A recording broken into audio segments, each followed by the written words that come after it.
Hola, buen día. Hoy día es nuestro sexto día en esta meta de poder leer todo el Nuevo Testamento en 6 meses y te invito a que puedas seguir animándote a aprender más y meditar más en la palabra de Dios.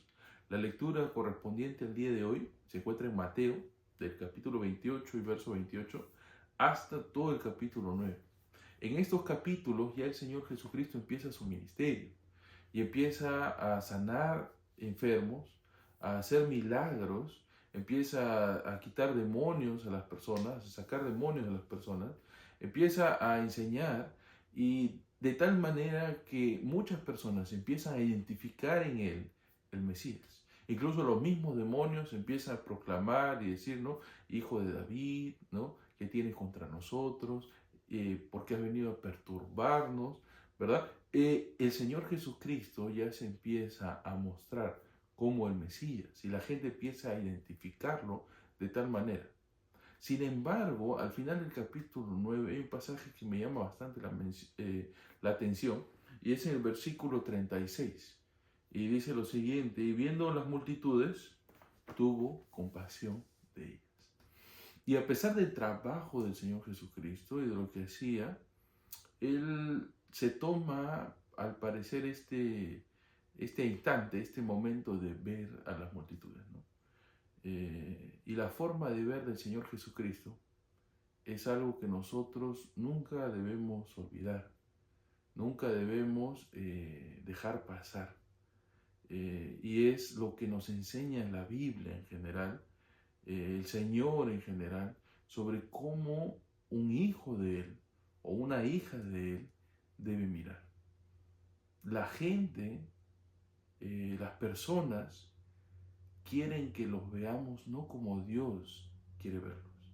La gente constantemente quiere ser vista por cómo visten o qué carro manejan o en qué casa viven o qué trabajo tienen, ¿no? O qué posición socioeconómica poseen o cuántos conocimientos y títulos o grados han logrado alcanzar.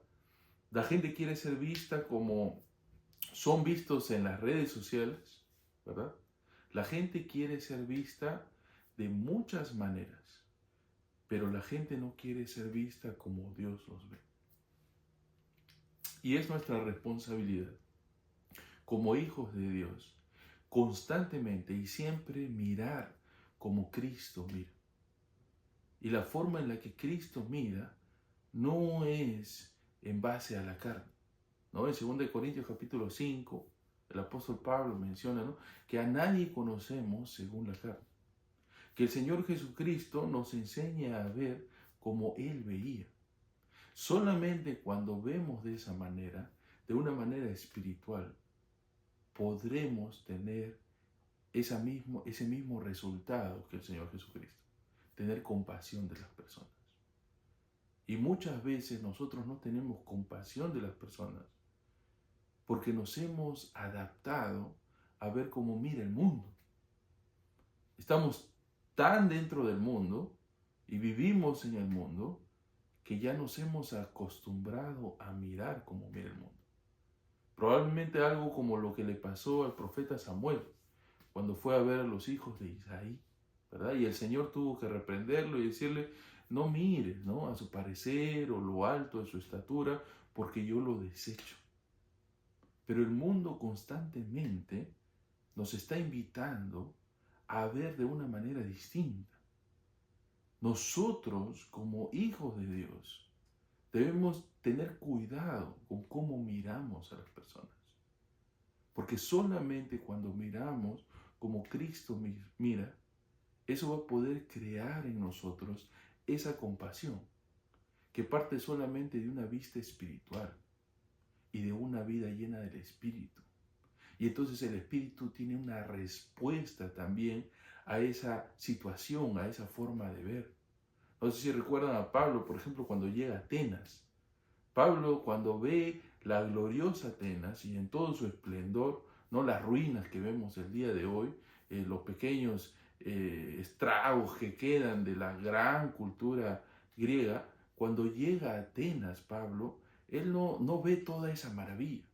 Dice que cuando vio Atenas, su espíritu se enardecía al ver a la gente entregada a la idolatría. ¿Qué es lo que tú miras cuando miras a las personas?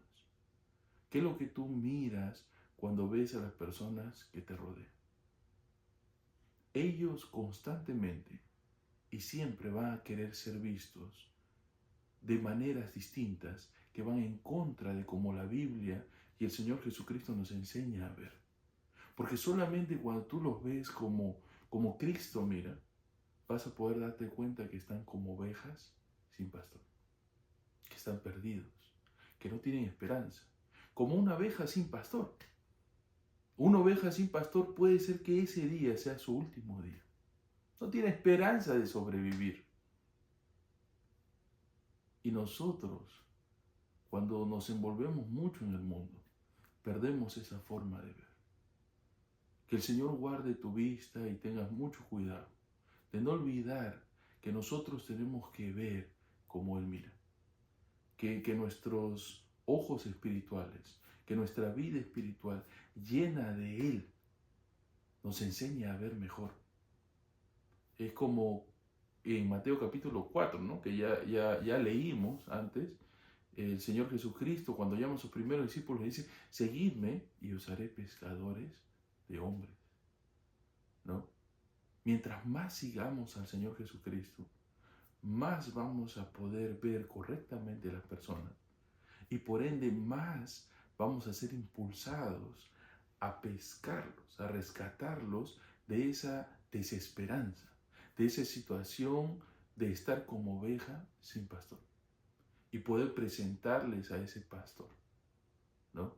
Y cuando suceda esto, cuando empieces a ver espiritualmente, te vas a llevar con la sorpresa de que hay mucho trabajo y que tu trabajo no es suficiente. Hay tanto que hacer que lo que tú haces no es suficiente y no puedes abarcar todo porque la mies es mucha y los obreros son pocos. Y por eso nos invita también a rogar al Señor de la mies para que envíe obreros a su mies. No para que envíe a otro porque tú no vas a ir, no, porque tú lo estás haciendo, pero hay tanto que hacer que te das cuenta que tus manos no son suficientes, que tu trabajo, por más que te esfuerzas, no da abasto. Todavía hay mucha mies. Pero todo esto parte de seguir al Señor Jesucristo, de nutrirnos espiritualmente, de tal manera que empecemos a ver espiritualmente y de tal manera que podamos seguirlo correctamente y que podamos entender la gran necesidad que hay de las personas que están como ovejas sin pastor. Así que te animo a que puedas seguir fiel a Él, porque hay una gran necesidad, hay una gran obra, un trabajo que hacer y los obreros son pocos. ¿Sí? Que tengas un bonito día y sigas reflexionando en su palabra. Nos vemos, hasta mañana.